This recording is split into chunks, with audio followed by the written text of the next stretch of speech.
হুগলিতে নাবালিকা গণধর্ষণের অভিযোগে তোলপাড় রাজ্য রাজনীতি। তৃণমূল কংগ্রেসের এক স্থানীয় নেতাসহ 2 জনকে গ্রেপ্তার করা হয়েছে। ঘটনায় নারী নিরাপত্তা নিয়ে নতুন করে প্রশ্ন উঠেছে। নোবেলজয়ী অমর্ত্য সেনকে ঘিরে এসআইআর নোটিশ বিতর্ক। তৃণমূল কংগ্রেস একে অপমানজনক বললেও নির্বাচন কমিশনের দাবি এটি অনিচ্ছাকৃত টাইপোগ্রাফিক ত্রুটি।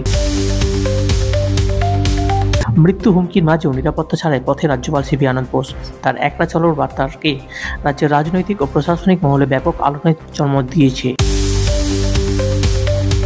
শীতের দাপটে কাঁপছে বাংলা। কলকাতা সহ একাধিক জেলায় তাপমাত্রা আরও নামতে পারে বলে আবহাওয়া দপ্তর সূত্রে সতর্কতা জারি করা হয়েছে। শুভেন্দু অধিকারীর কনভয়ে হামলার অভিযোগ। ঘটনার রিপোর্ট তলব করেছে কেন্দ্রীয় স্বরাষ্ট্র মন্ত্রক। রাজ্যের রাজনৈতিক উত্তেজনা আরও বেড়েছে। দার্জিলিং পাহাড়ে ফের টয় ট্রেন চালু পরিষেবা। এর ফলে পর্যটকদের মধ্যে উৎসাহ বাড়বে বলে মনে করছেন ব্যবসায়ী মহল। নিউ টাউনে ফ্ল্যাট প্রতারণা কাণ্ডে চাঞ্চল্য। স্বল্প দামে ফ্ল্যাটের প্রলোভন দেখিয়ে লক্ষাধিক টাকা হাতিয়ে নেওয়ার অভিযোগ উঠেছে।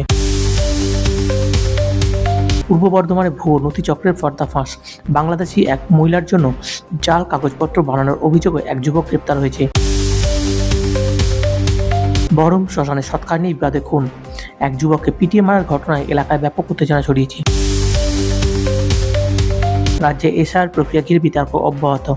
বিএলওদের ভূমিকা নিয়ে ও ভোটার তালিকা সংশোধন নিয়ে বিভিন্ন মহল থেকে উঠছে প্রশ্ন।